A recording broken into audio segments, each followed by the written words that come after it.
जाएं। रेरा कानून आने के बाद रेरा के कुछ प्रावधानों में और जो अर्बन एरियाज एक्ट है उसके कुछ प्रावधानों में कन्फ्लिक्ट है, तो उस कन्फ्लिक्ट को किस प्रकार से सेटल किया जाए ताकि कानून की पालना भी हो और उसके साथ साथ हमारी रियल एस्टेट की ग्रोथ पर कोई विपरीत असर ना पड़े। तो इस चीज़ को लेकर के ये जो कल पहली town and country planning department इसको ऑर्गेनाइज कर रहा है चौधरी देवेंद्र सिंह के नेतृत्व में। ये देवेंद्र सिंह जी ज्वाइन करेंगे, तो देवेंद्र सिंह जी एड्रेस करेंगे आपको, प्लीज। ये आपको आपकी आवाज आ रही है? आपकी आवाज आ रही है? मेरी आवाज आ रही है? हाँ, प्लीज प्लीज कंटिन्यू। मैं सबसे पहले तो good afternoon to everyone and my greetings to all of you.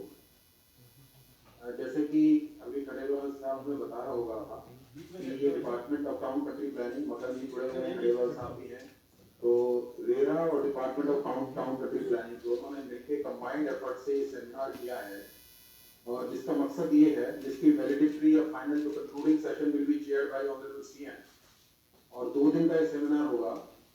और क्योंकि रियल एस्टेट सेक्टर पिछले 4-5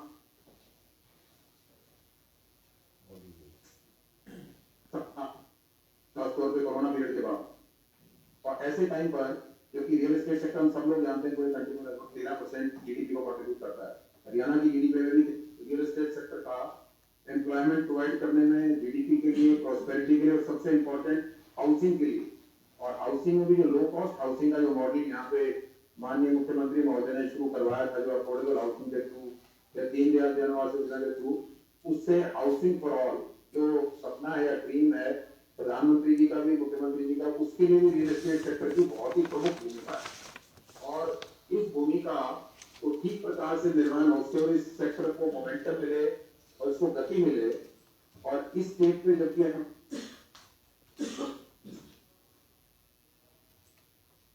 वाकई जो है टेक ऑफ की स्टेज पे है, तो वी वांट की गवर्नमेंट और रेरा की तरफ से we provide full support and facilitation. और हमारा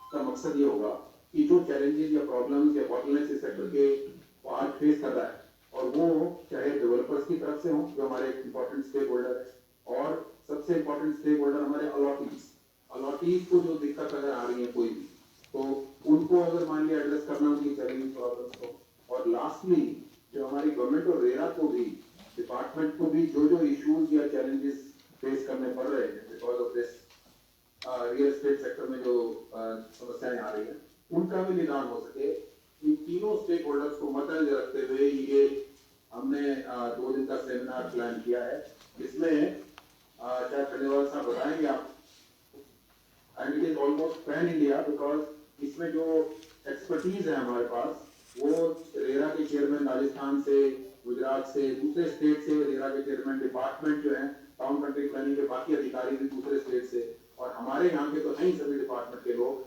और जितने भी दूसरे महकमों के लोग जुड़ेंगे इसके साथ, चाहे वो इलेक्ट्रिसिटी डिपार्टमेंट हो, अर्बन लोकल बॉडीज डिपार्टमेंट हो, वो सभी डिपार्टमेंट जुड़ के जो भी समस्याएं इनके डिपार्टमेंटल भी हैं, उनका भी समाधान ढूंढने का प्रयास होगा इन 2 दिनों में। और कोशिश हमारी और प्रयास ये रहेगा कि 2 दिन के सेमिनार के बाद जो मुख्य जितनी समस्याएं या बॉटलनेक्स हैं, उनका हम समाधान करके, और अगर इवन पॉलिसी भी चेंजेस करने पड़े तो वो भी इन प्रिंसिपल उनका अप्रूवल, क्योंकि मुख्यमंत्री जी खुद होंगे, उनके साथ मिलकर वो भी हम समाधान ढूंढकर और इस सेमिनार में एक प्रभावी तरीके से इन समस्याओं का निदान कर सकें और इनका निपटारा कर सकें, सबकी साझेदारी से, सबकी पार्टिसिपेशन से। इसमें क्रेडाई और मैरिडको ने इसको ज्वाइंटली स्पॉन्सर भी किया है, और उनके सभी डेवलपर्स इसके साथ जुड़ेंगे, डिपार्टमेंट के लोग सब होंगे, रेरा दोनों अथॉरिटीज होंगी, हमारे राजू गुप्ता जी, खंडेलवाल साहब, और उसके अलावा बाकी जैसे मैंने बताया दूसरे स्टेट से रेरा की जो अथॉरिटीज के जो चेयरमैन या जो सीनियर अधिकारी डिपार्टमेंट टाउन कंट्री प्लानिंग के इक्विवेलेंट डिपार्टमेंट, वो लोग जुड़ेंगे। तो मैं अपनी तरफ से आप लोगों का सबसे पहले ये धन्यवाद करता हूँ, जैसे कहा कि भाई आप इस सेमिनार के बारे में जो हमने बात बताई है, ये लोगों तक पहुंचे, उसके लिए आपके माध्यम से उसके लिए आपका बहुत बहुत शुक्रिया। और हमें पूरी उम्मीद है कि ये एक अनूठा किस्म का प्रयास है जिसमें सब लोग मिलकर और साझे तरीके से इस अपना बनाएंगे और इससे रियल एस्टेट सेक्टर को डेफिनेटली गति मिलेगी और मोमेंटम मिलेगी, जिससे कि एम्प्लॉयमेंट भी जनरेट होगी, लोगों को हाउसिंग भी मिलेगी और जीडीपी में भी प्रॉस्पेरिटी होगी। धन्यवाद। डायरेक्टर साहब।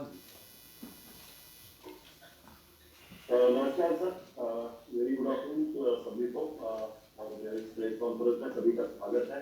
जैसा कि निर्वाल सर ने कहा और जमीन सिंह सर ने कहा कि town and country planning department और रेरा इनके दोनों के समन्वय से ये कॉन्क्लेव आयोजित की जा रही है और आप सभी का उसमें स्वागत है। जो विषय कहा सर ने उसी प्रकार से एक समस्याएं, एक प्रोग्रेसिव आगे की डेवलपमेंट, रेगुलेटेड डेवलपमेंट, इन सभी का विचार करते हुए इसमें से हम एक समाधान, कोई सोल्यूशन ढूंढने की कोशिश करेंगे और रिफॉर्म्स लाने की कोशिश करेंगे। विभाग की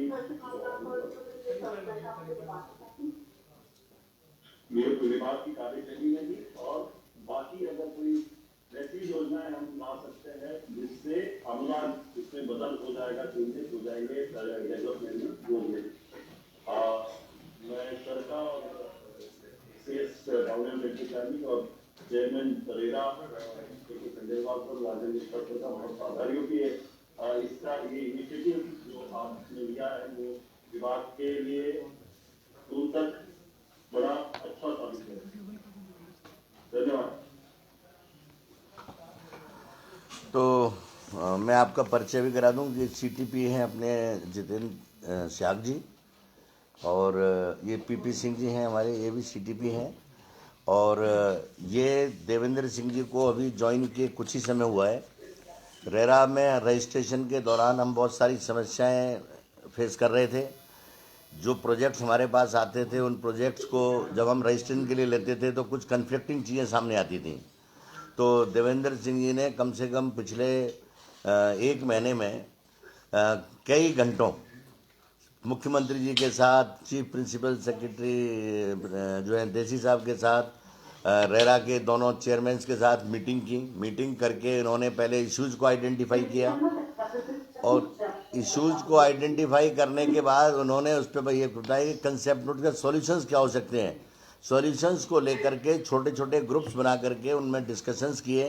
पूरा टाउन प्लानिंग डिपार्टमेंट इसमें इन्वॉल्व किया गया है और टाउन प्लानिंग डिपार्टमेंट का जो ये इनिशिएटिव जो लिया है देवेंद्र सिंह के लीडरशिप में, ये बहुत ही फायदेमंद साबित होना चाहिए क्योंकि जो चीज़ें, बहुत सारी चीज़ें जो रुक रही थी उनको अब गति मिलेगी उस चीज़ के माध्यम से। और एक क्योंकि गुड़गांव में ये सेमिनार है, इसमें सारे टाउन प्लानर्स पार्टिसिपेट कर रहे हैं और इस तरह से टाउन प्लानर्स के लिए भी ये पहली उनकी इस तरीके की कॉन्फ्रेंस है जो कि state government in association with HRERA, both the RERAs and also with NAREDCO and CREDAI and other promoters, इसको ऑर्गेनाइज किया जा रहा है।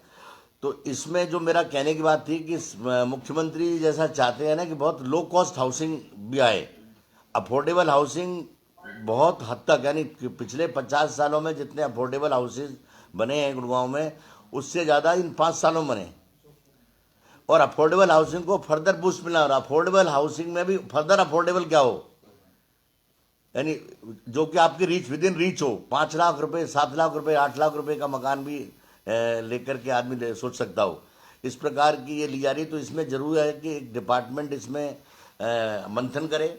तो ये सेमिनार जो है ना पीआर एक्सरसाइज नहीं है बिल्कुल भी।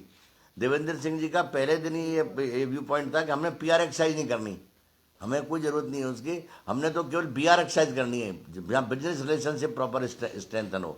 हमारे प्रोसीजर्स में पहली बार एक आदमी ने इस तरीके का, यानी डायरेक्टर साहब ने और सेक्रेटरी साहब ने एक इस तरीके का अपना बड़ा एक, इसे कहा जाए ना, बड़ा एक बोल्ड डिसीजन लिया है कि आइएगा आप हमें बताइएगा कि हमारे प्रोसीजर्स में क्या परिवर्तन चाहते हो आप।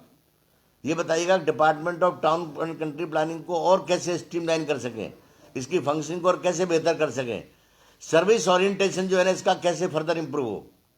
ये पहली बार डिपार्टमेंट अपने आप कर, यानी खुद पर भी, यानी वो आत्ममंथन का के लिए सेमिनार की जा रही है। जिसमें सारे टाउन प्लानर्स बैठ रहे हैं।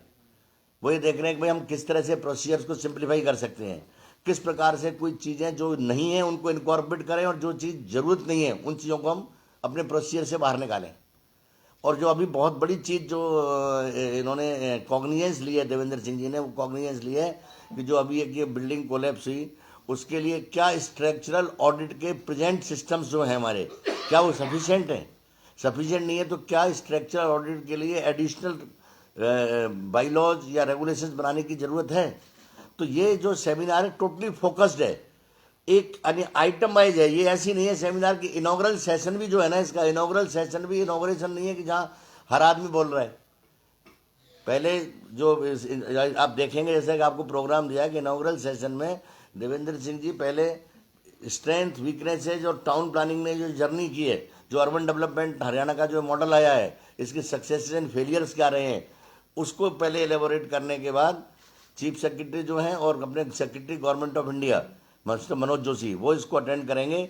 और वो ये भी इसमें आएगा, राजन गुप्ता ये बतलाएंगे कि रेरा एक्ट के कारण जो हमारे जो स्टेट के जो लाइसेंसिंग का जो एक्ट जो गवर्न करता है अर्बन एरियाज एक्ट, उनमें जो कन्फ्लिक्टिंग प्रोविजंस में सामंजस्य कैसे बैठाया जाए, क्या हमारे एक्ट में कुछ ज़रूरत है परिवर्तन करने की या रेरा एक्ट में कोई ऐसा अमेंडमेंट किया जाए जो हरियाणा स्पेसिफिक हो। तो इस प्रकार से यानी ये सेमिनार टोटली फोकस्ड है। उसमें स्पीकर डायस पे 10 आदमी हो सकते हैं, बोलने वाले केवल 3 या 4 आदमी वही हैं जिनकी ज़रूरत है। तो ये टोटली फोकस्ड किस्म की वो है। तो पहला कहा ना इनॉग्रल सेशन भी जो है वो इनॉग्रल सेशन में भी स्ट्रेंथ एंड इनिशिएटिव्स जो हरियाणा डेवलपमेंट उस पर है। नहीं नॉर्मल इनॉग्रल सेशन होता है कि एक दूसरे की तारीफ करते हैं, वेलकम कर देते हैं और फिर कहते हैं सेमिनार है और सक्सेसफुल हो, वो नहीं है। दूसरा जो है इसमें कि रजिस्ट्रेशन ऑफ प्रोजेक्ट्स में प्रोजेक्ट रजिस्टर्ड नहीं होंगे तो सेल नहीं होगी, ग्रोथ पर विपरीत असर पड़ेगा। तो कुछ प्रॉब्लम्स आ रही थी, उन प्रॉब्लम्स की कॉग्निजेंस लिया डिपार्टमेंट ने और देवेंद्र सिंह जी ने मुख्यमंत्री से भी उनको डिस्कस किया है, दोनों चेयरमैन के साथ डिस्कस किया है और वो कहते हैं कि इसमें हम वाइड पार्टिसिपेंट चाहते हैं। उन्होंने पर्सनली रेरा के जितने भी जो चेयरमैन जिन जिन स्टेट्स में सिमिलर प्रॉब्लम्स हैं, जिनमें सिमिलर नेचर की कोई पहल की गई है, उन सबको इन्वाइट किया है। यानी इसमें 8 चेयरमैन फिजिकली पार्टिसिपेट कर रहे हैं, 4 या 5 रेरा जो इनके सिवाय वो डिजिटल मोड से पार्टिसिपेट करेंगी। पर्पज ये है इसमें ये नहीं है कि हम हर एक को बुला लें, हर एक को कनेक्ट करना, हर एक से भाषण दिलवाए, वो नहीं। जिस चीज़ में जैसे गुजरात का मान लो इन्होंने CTP बुलाए हैं गुजरात से, गुजरात में लैंड पुलिंग का बहुत अच्छा काम हुआ है, पंजाब में लैंड पुलिंग का काम हो रहा है, हमारे यहाँ लैंड की अवेलेबिलिटी की प्रॉब्लम आ रही है। तो क्या हमारी अपनी नीति जो बने वो नीति उससे हम उनसे भी कुछ सीख सकते हैं? तो उनके उन कंसर्न आदमी बुलाया है, पंजाब के सेक्रेटरी को बुलाया है, पंजाब के CTP साहब को बुलाया है, गुजरात के CTP साहब को बुलाया है। यानी तो पहला जो सेशन जो है ना, इसके बाद इनॉग्रल सेशन के बाद जो 2 सेशन हैं, इन दोनों सेशंस में वो चीज़ें ली गई हैं जिन चीज़ों के कारण अभी कहीं न कहीं कन्फ्लिक्टिंग प्रोविजंस हैं। तो किस प्रकार से सामंजस्य बिठा करके क्या हम एग्जीक्यूटिव इंस्ट्रक्शन से पॉलिसी में कुछ चेंजेस ला करके उनको अटेंड कर सकते हैं। जैसे एक फेजिंग ऑफ प्रोजेक्ट का एक मैटर था, एक आज की तारीख में कोई भी बिल्डिंग प्लान चेंज होता है, बिल्डिंग प्लान छोटे वहाँ जहाँ छोटे प्रोजेक्ट है वहाँ तो चेंज ही नहीं होते, बड़े प्रोजेक्ट में तो चेंज अवश्य भी हो जाता है, क्योंकि बड़े प्रोजेक्ट में जब भी कभी ज़मीन ऐड होगी तो उसमें चेंजेस होंगे ही। और 2/3 अलॉटी सभी से परमिशन लेना संभव नहीं है, ब्लैकमेलिंग शुरू हो जाएगी। तो उस स्थिति में हरियाणा बल्कि एक स्टेप आगे है एक्ट से, रेरा एक्ट से भी। सब लोगों से ये अखबार में निकालते हैं, सबसे ऑब्जेक्शन मांगते हैं, ऑब्जेक्शन सुनते हैं। तो क्या जो प्रेजेंट सिस्टम है हमारा ये रेरा के सिस्टम से भी बेहतर है, जिसमें यदि आपका वाजिब ऑब्जेक्शन है उस ऑब्जेक्शन को एक थर्ड पार्टी एक सीनियर ऑफिसर सुनता है, सुनने के बाद उस पर निर्णय देता है और उससे आप नहीं संतुष्ट होते हैं तो आपको अपील करने का अधिकार होता है। तो इस प्रकार से जो मेरा कहने का पर्पज ये है कि ये सारी चीज़ें, चाहे वो एडिशनल लाइसेंस की बात हो, TOD की समस्याएं चल रही हैं कई जगह, TDR की हैं, ट्रांसफर ऑफ डेवलपमेंट राइट्स, जिसके कारण हमें जो 24 मीटर की रोड है या बड़ी रोड से जिनके लिए ज़मीन नहीं मिल रही है, यदि कोई किसान ज़मीन देता है तो ये अपने आप में नया एक्सपेरिमेंट है। जिस तरह से आपका शेयर होता है ना जिसको आप बेच सकते हो, इसी तरह से एक सर्टिफिकेट आपको मिल रहा है कि आपने अपनी ज़मीन सड़क के लिए दे दी, उस ज़मीन का जितना FIR बनता है वो FIR का सर्टिफिकेट दे दिया, आप किसी बिल्डर को बेचो इसे। तो ये अपने आप में एक नई चीज़ थी। इसको और सक्सेसफुल मॉडल कैसे बनाया जाए, इस पर इसी तरीके से कॉमन एरियाज की प्रॉब्लम है कई जगह बिल्डर डिक्लेयर कर देते हैं, कई जगह कम्युनिटी सेंटर बन रहे हैं, कई जगह क्लब बन रहे हैं। तो वो सारा चीज़ में क्लैरिटी लाने के लिए भी ये सेमिनार है भाई, इसमें क्लैरिटी लाई जानी चाहिए कि भाई कॉमन एरियाज को किस तरीके से रेगुलेट किया जाए, ताकि रेजिडेंट वेलफेयर एसोसिएशंस के बीच में और प्रमोटर्स के बीच में किसी प्रकार का कोई विरोधाभास ना रहे।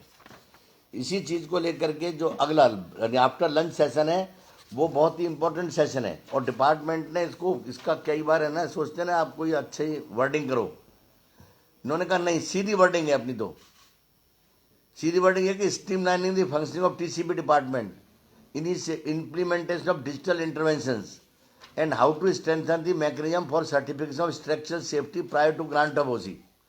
यानी ये तीनों ही एरिया जो ऐसे हैं जो कि इम्पोर्टेंट हैं, और इसको लेके डिपार्टमेंट डेलिब्रेट कर रहा है। और वी होप कि डिपार्टमेंट इस तरह के डेलिब्रेशंस को कंटिन्यू करेगा फ्यूचर में भी। इसके बाद एक जो बहुत बड़ी समस्या है, जब तक पैसा नहीं आएगा, ईडीसी का पैसा नहीं आएगा, तब तक जो एक्सटर्नल डेवलपमेंट है वो पूरा नहीं होगा। चाहे वो मास्टर रोड्स हो, मास्टर सीवर लाइन हो, मास्टर आपके ड्रेन्स हो, या आपके बड़ी पार्क्स हो, गार्डन्स हो, आपके कॉलेजेस हो, जब तक ये चीज़ों के लिए पैसा नहीं आएगा, पैसा आना चाहिए। कई बिल्डर्स लोग क्या करते हैं कि एलओटी से पैसा लेते हैं, सरकार को जमा नहीं कराते। तो किस तरीके से लूप होल्स को प्लग किया जाए, ये इसमें डिस्कशंस हैं।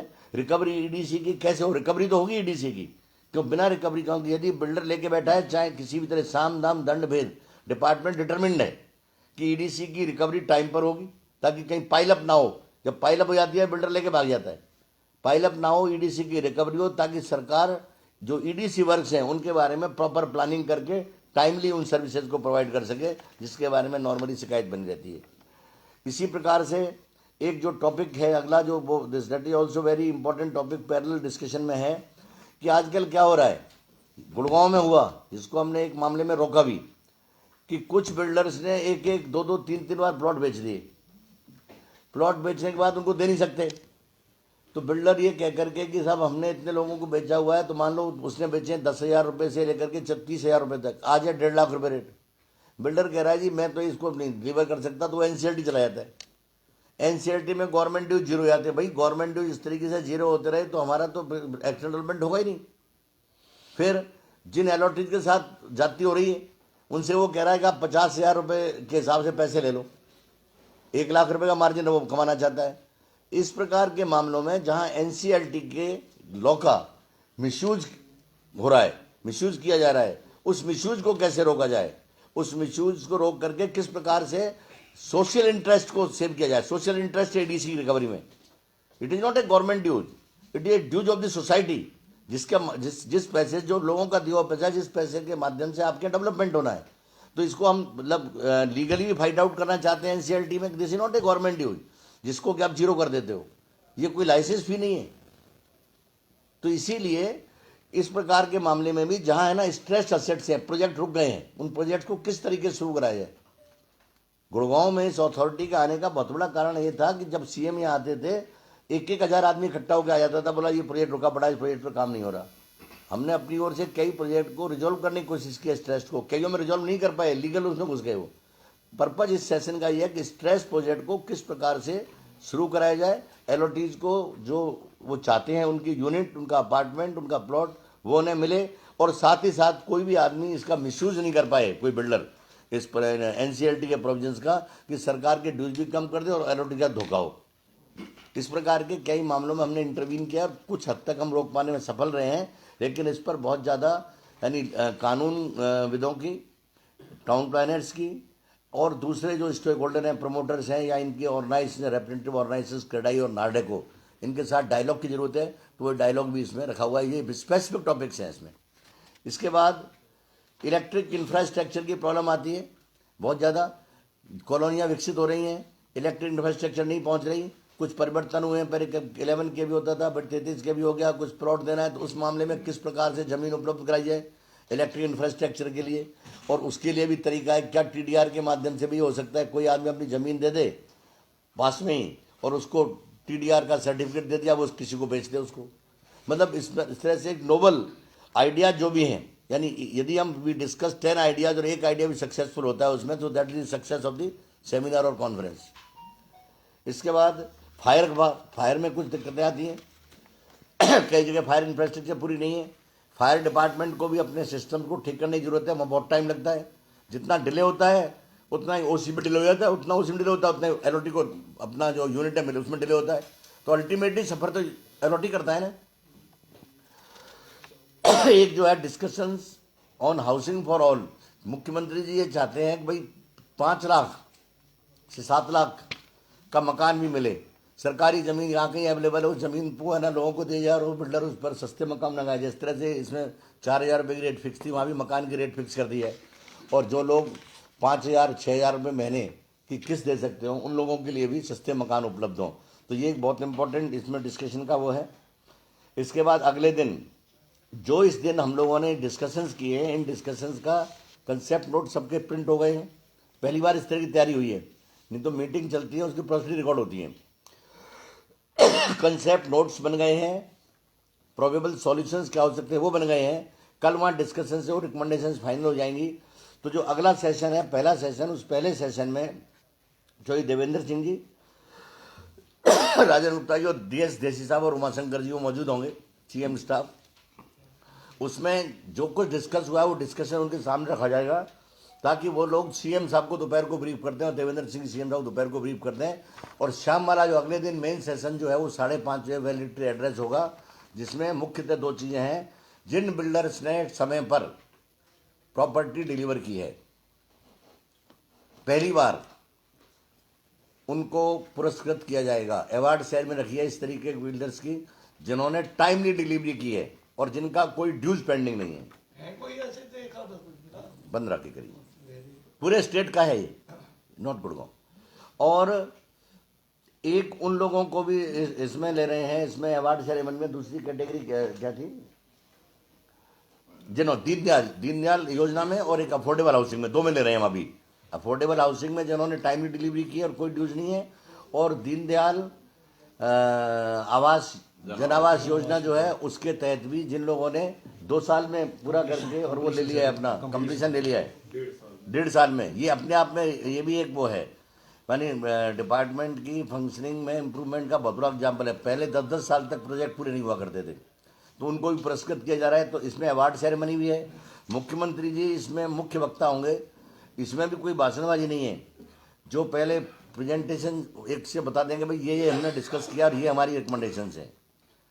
उसके बाद जो रेरा की ओर से जो इसमें प्रॉब्लम आ रही वो, और जो इनके अवार्ड का काम करके फिर मुख्यमंत्री जी सीधा अपनी ओर से पॉलिसी इनिशिएटिव्स क्या लिए जा रहे हैं, क्या अनाउंसमेंट करने वाले हैं, उन पर छोड़ दिया गया है कि वो इसमें अनाउंस करें। और इसमें हम एक्सपेक्ट करते हैं कि मोस्टली बिल्डर्स जो हैं वो इसमें होंगे। फर्स्ट सेशन दोनों दिनों का और लास्ट सेशन सेकंड डे का।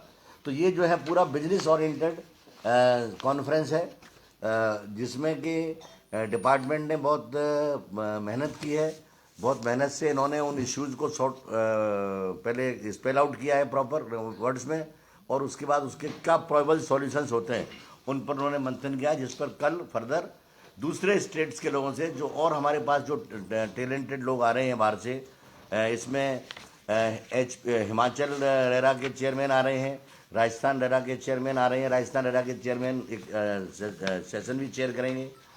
यूपी रेरा के चेयरमैन राजीव कुमार जी आ रहे हैं। इसमें वहाँ से उत्तराखंड के चेयरमैन आ रहे हैं, उसमें बिहार के चेयरमैन आ रहे हैं। इसमें अमरजीत सिंह जो है चेयरमैन रेरा गुजरात, वो डिजिटल मोड से जुड़ेंगे। इसमें आपका सीमा सिन्हा चेयरमैन झारखंड है वो आ रही हैं। नवीन वर्मा चेयरमैन बिहार आ रहे हैं। सुनील कुमार जो हैं वो मेंबर रह रहे हैं तमिलनाडु से, वो आ रहे हैं। कर्नाटका से एक्सपेक्टेड है कि उनके जो वो हैं जूम प्लेटफॉर्म पर जुड़ेंगे, लेकिन कल उन्होंने शायद इस पर अपनी वो की थी। और 2 हमने additional advocate general, senior additional advocate general, उनको लीगल बैकअप के लिए बुलाया है, ताकि किसी भी प्रपोजल पर जो कानूनी राय है वो लिख करके देंगे, ताकि वो उसको वो करेंगे, ताकि ये नहीं हो बाद में साहब के LR या AG के हैं उस फाइल पर ऑब्जेक्शन लग जाएं।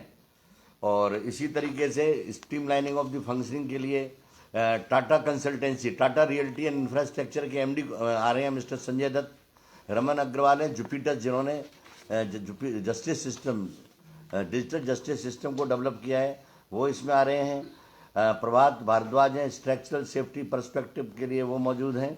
गौतम भल्ला जी जो है क्रेडाई की ओर से वो इस पर बताएंगे अपनी ओर से वो कि उनकी ओर से डिपार्टमेंट को क्या होती है, क्योंकि वाटिका सबसे ज़्यादा हमारे यहाँ परेशानी वाला आज की तारीख में है, जो मैक्सिमम इनके केसेस चल रहे हैं। तो उसी आदमी को रखा भी तू तेरी परेशानी बता, हम तेरी परेशानी दूर करें, तू लोगों की परेशानी दूर कर। तो इसको लिए हैं। फिर स्ट्रेस्ड असेट्स के लिए जैसे मैंने कहा कि नवीन वर्मा चेयरमैन बिहार वो करेंगे। इसमें हम लोगों ने एक है ना कि इंसॉल्वेंसी प्रोफेशनल है, एक अनिल गोयल उनको लिया है। एक NCLT के मेंबर हैं वो जुड़ेंगे हमसे, राजेश शर्मा टेक्निकल मेंबर है मुंबई बेंच के, वो जुड़ेंगे। बाकी लीगल टीम हमारी मौजूद होगी ही। आलोक दबे होंगे CE सुरक्षा ARC के, he is an expert on this. तो इस प्रकार से फिर जो बिजली वाला है और फायर वाला है उसमें PC मीना साहब, दोनों MDs को बुलाया है, क्योंकि MDs के लेवल पे फैसले होना है। UHB भी है और DHB भी है, दोनों के MDs को रिक्वेस्ट की गई है। डायरेक्टर जनरल फायर सर्विसेज को बुलाया गया है, अशोक मीना जी को। म्यूनिसिपल कमिश्नर यहाँ मौजूद होंगे, क्योंकि फायर के सारे मामले कॉरपोरेशन के थ्रू जाते हैं गुड़गांव से।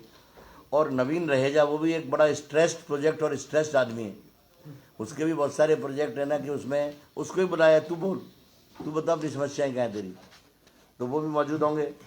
इस तरीके से हमने कोशिश ये की है कि जो इसमें हाउसिंग फॉर ऑल में जो गुजरात के अपने CTP हैं और पंजाब के CTP हैं, और एक पंकज गोयल हैं क्रेडाई से, वो इसमें मौजूद होंगे। और अनिल मलिक जो हैं additional chief secretary housing for all, वो उनको भी इसका जो सेशन को चेयर करेंगे, को चेयर अपने पांडुरंग जी करेंगे। और ये जो अगले दिन इसमें देसी साहब भी मौजूद होंगे। पहले दिन देसी साहब और उमाशंकर जी दोनों होंगे, और इवनिंग में चीफ मिनिस्टर साहब होंगे। और इसमें बीच में एक सेशन है जिसमें शहर की इंटरनल और एक्सटर्नल इंफ्रास्ट्रक्चर को किस प्रकार से इम्प्रूव किया जाए, पर्टिकुलरली सेक्टर रोड्स। बहुत सारी जगह लाइसेंस दे दिए गए रेवेन्यू रास्तों पर, लेकिन सेक्टर रोड्स अभी नहीं बन पाई। अब ये बहुत बड़ी समस्या बन के खड़ी हो गई है।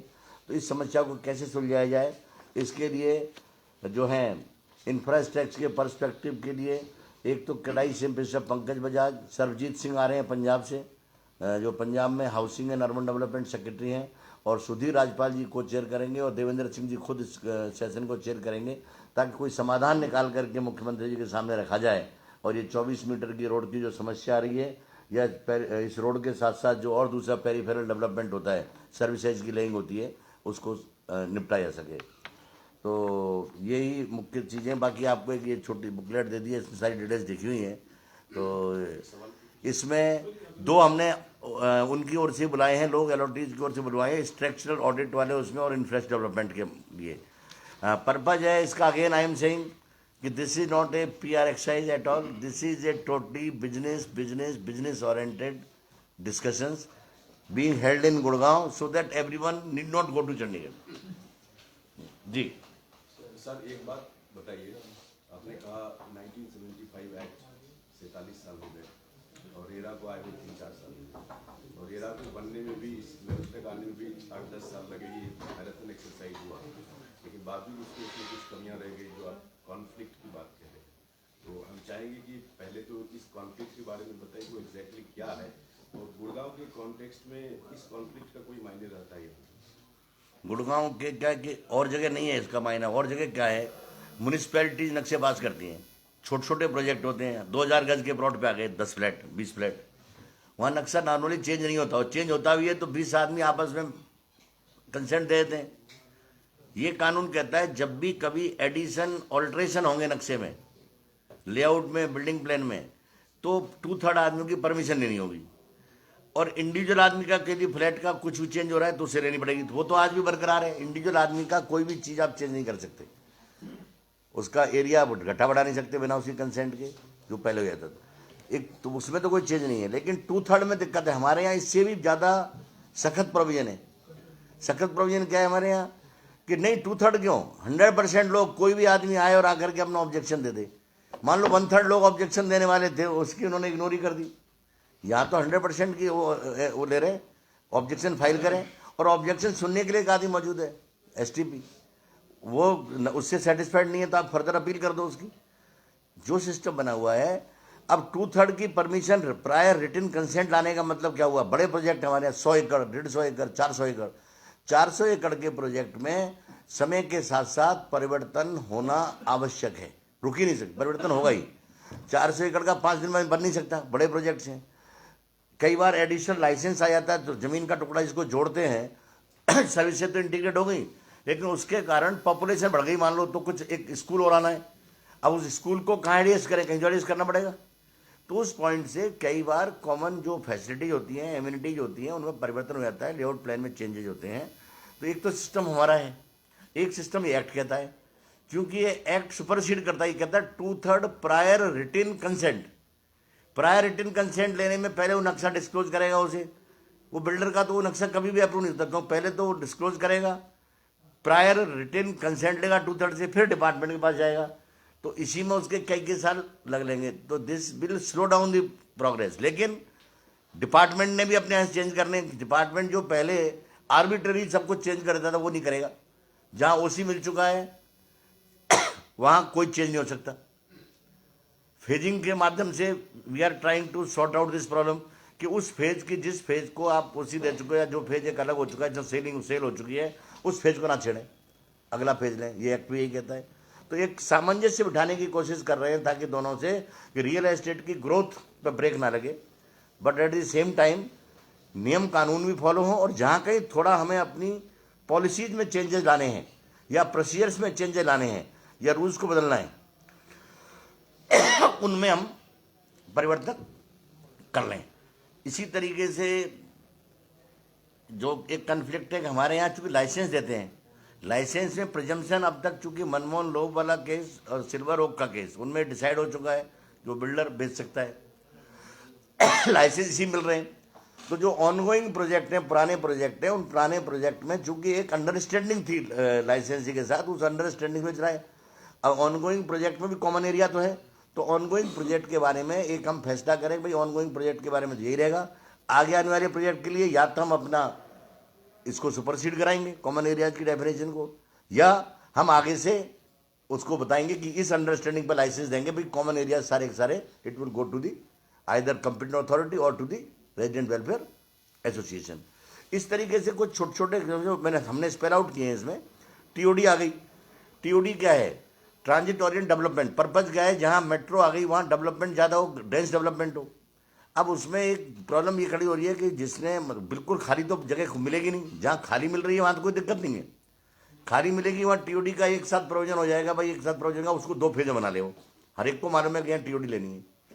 पुराने प्रोजेक्ट्स में जिनमें वो बिल्डर ने अभी पूरा नहीं लिया, कंप्लीशन नहीं लिया, लेकिन वो टीओडी मिल गई उसे, जिनमें टीओडी दे चुके हैं उनको एक फैसला अलग करना है, वही जो फेट कंप्लीट जो हो गया उसका तरीका निकालें, और आगे के लिए जहाँ सोल्ड आउट नहीं है वहाँ टीओडी दें, या टीओडी हमने इस पर भी देनी है तो क्या हम परिवर्तन करें, इस कानून में क्या परिवर्तन करें ताकि उसके अनुसार हमारी टीओडी पॉलिसी भी लागू हो। क्योंकि हमने टीओडी पॉलिसी लेके किस लिए आए हैं? For better urban growth, for better utilisation of the infrastructure which we are creating. Metro utilise ही नहीं हुई, लॉस में चलेगी तो बंद हो जाएगी। तो पर्पज तो इनका यही है ना पॉलिसीज का, और policies are always dynamic, organic है। जब जब जैसे जैसे नीड होती है टाइम के हिसाब से उनमें परिवर्तन आता रहता है। I will stop here only. मैं पीपी सिंह साहब और शाह साहब से कहूँगा कि ये कुछ एक क्वेश्चन और था अगर आप देते। Sir, you have got 3 policies which are most disputed and end users are suffering in Gurgaon. One is about 33 kVA, that is part of license. Second is about the 24 meters end user is suffering, and third one is ZLD, zero liquid discharge. End users, lakhs of end users in Gurgaon, they are suffering. Economically they are suffering, builder से पैसे ले रहे हैं। ये कमी town country planning और licence से जुड़ी हुई चीज़ है। इन दोनों को हमने 24 मीटर रोड का बता दिया, इसमें लिया हुआ है हमने। जीरो जो वेस्ट वाला है वो नहीं लिया है, उसको अगले उसमें ले लेंगे। मतलब we will flag it, will flag it. यदि आप इसमें आपने बताया है वी विल ट्राई टू, है ना, इस पर भी जो सर वो रिजॉल्व उस तरह से होता है कि क्योंकि अभी हमारी 24 मीटर की रोड्स फंक्शनल ही नहीं है, तो सर्विस नहीं हुई, services delivery the moment integrate हो जाती हैं तो वो सारी रिजॉल्व। एक्चुअली जो सड़क है ना, वो सड़क का काम नहीं करती। सड़क जो है वो सर्विसेज का भी काम करती है। सर्विसेज उसी के अलॉन्ग जा सकती हैं। अब पाइपलाइन यहाँ है, आपने यहाँ पहुँचानी है, बीच में सड़क मिसिंग होगी, वो पाइपलाइन भी मिस हो जाएगी। बिजली की लाइन जानी है, फाइबर केबल जाना है, कुछ भी जाना है, तो सड़क जो है, इसलिए ROW कहते हैं हम कि 24 मीटर है, 24 मीटर चलने के लिए नहीं चाहिए। चलने के लिए तो उसमें मुश्किल से 12 मीटर यूज होता है मेटल पोर्शन, 12 मीटर सर्विसेज के लिए होता है। तो ये पूरा सिस्टम का कैरेज वे है। मैं तो आपको एंड यूजर्स के वर्ड लगाए, एंड यूजर्स।